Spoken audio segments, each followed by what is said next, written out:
Aku mau kamu hidup bagaikan mati. Bab 268.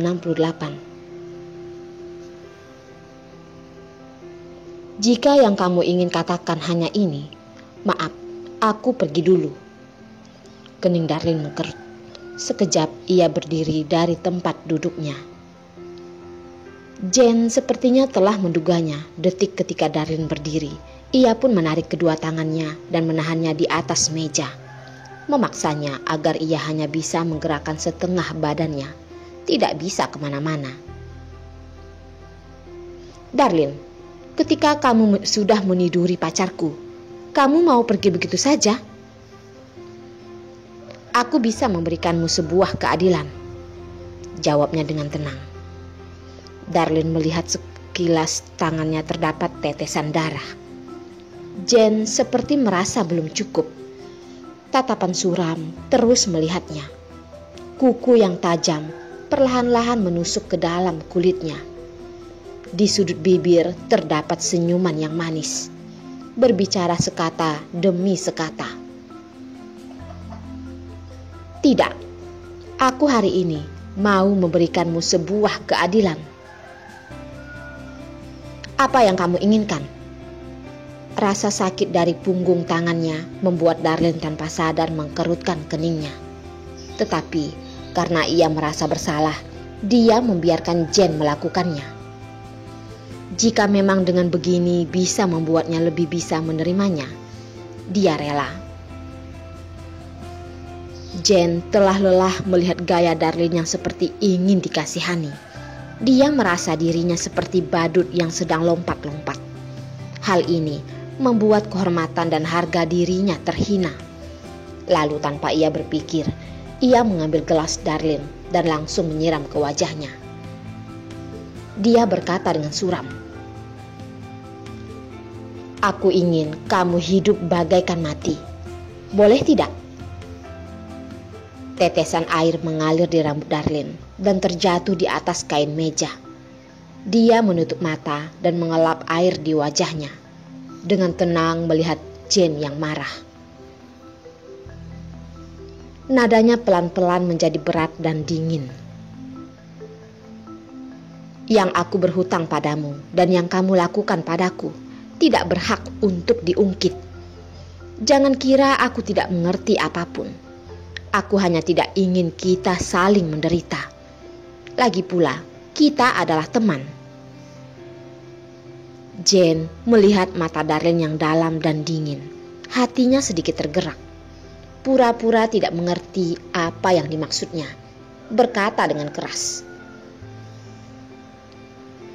"Apa yang kamu maksud dengan yang kulakukan? Kamu tanpa malu menggoda pacar teman baikmu. Masih berani untuk berbicara." "Jane, aku pernah bilang aku tidak pernah merebut pacarmu. Sedangkan sekarang aku sudah mundur. Ini kali terakhir aku bertemu denganmu. Sisanya atur sendiri." Darlin berbicara pada Jane yang terkejut, menarik tangannya, lalu dengan tenang mengambil tas lempangnya, memutarkan badan dan pergi. Jane terduduk di kursi dan terbengong cukup lama. Menunggu dia kembali sadar, ia sudah tidak melihat bayangan Darlin. Hatinya seperti ada bara api. Dia menjulurkan tangannya dan menarik taplak meja. 2 gelas di atas meja pun berjatuhan di lantai. Terdengar suara bum, bam, menarik perhatian seluruh orang di dalam kafe. Untung saja hari ini adalah hari kerja. Di kafe tidak begitu banyak orang. Pelayan yang mendengar ada keributan datang untuk melihat. Bertanya dengan sopan, "Mohon maaf, apakah Nona membutuhkan sesuatu?" "Awas!" Jane memberikan tatapan ganas, langsung membuat pelayan itu merinding. Begitu ia melihat penampilan wanita di depannya itu begitu rapi, pasti memiliki jabatan, dan bukan tandingannya sebagai pelayan kecil sepertinya. Tetapi sebagai pelayan dalam kafe, dia mau tidak mau harus berkata, Nona, ini gelas-gelas ini, gelas pecah tentu saja harus mengganti rugi.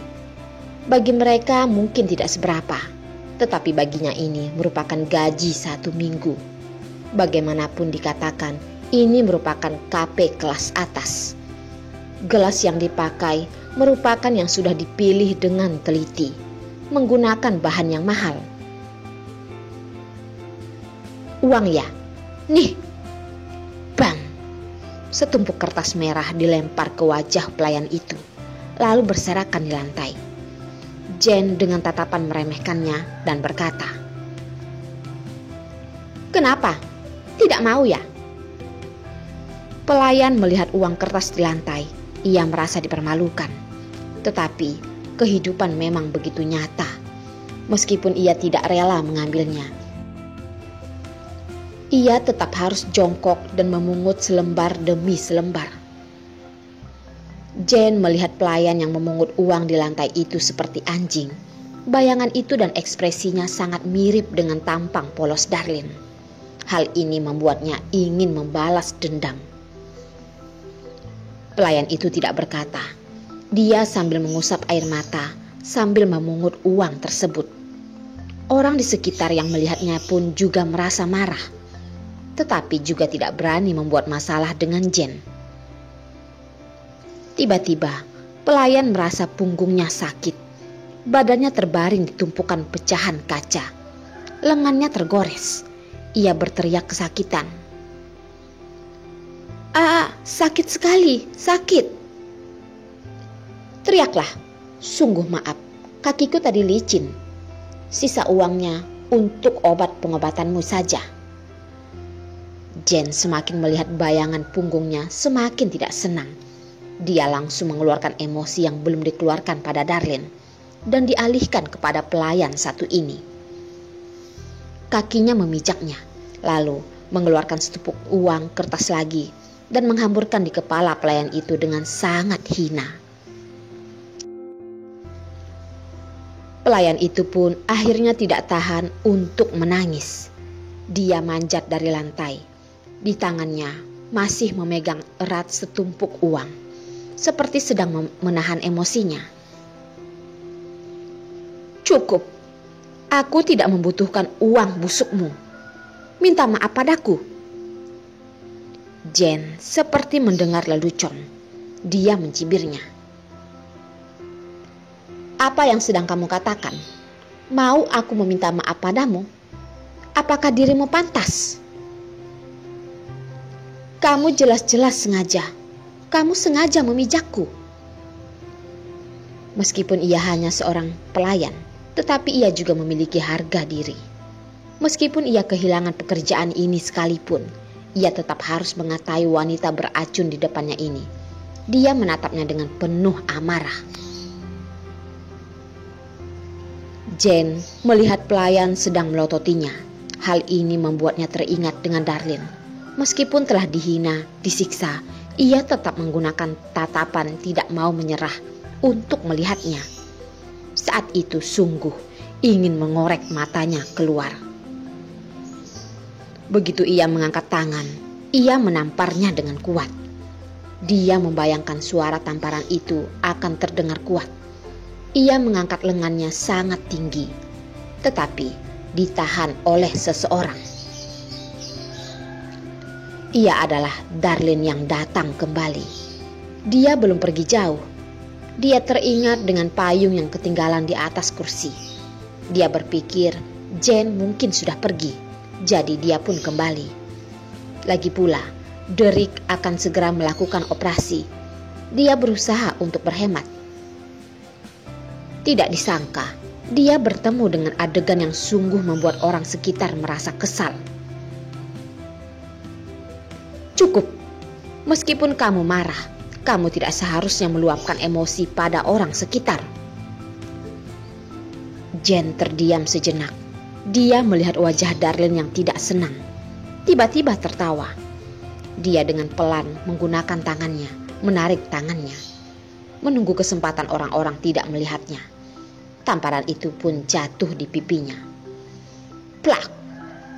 Tamparan itu jatuh di wajah pelayan. Belum berapa detik pipi kirinya memerah dan membengkak. Pelayan pun menangis tidak bersuara. Hati Darlin kesal. Dia menarik pelayan yang terluka itu ke belakang badannya. Dia tahu Jane sengaja menunjukkan dirinya yang berdemo. Dia ingin agar ia tahu bahwa dirinya tidak ada bedanya dengan pelayan polos ini. Asalkan Jane ingin menyiksanya, itu merupakan hal yang sangat gampang. Dia menahan emosi dan berkata, "Jane, kamu jangan keterlaluan." "Apa? Kamu sekarang ini marah ya?" "Sudah jarang melihatmu begitu." Jane melihat Darlin yang marah. Dia malah merasa senang.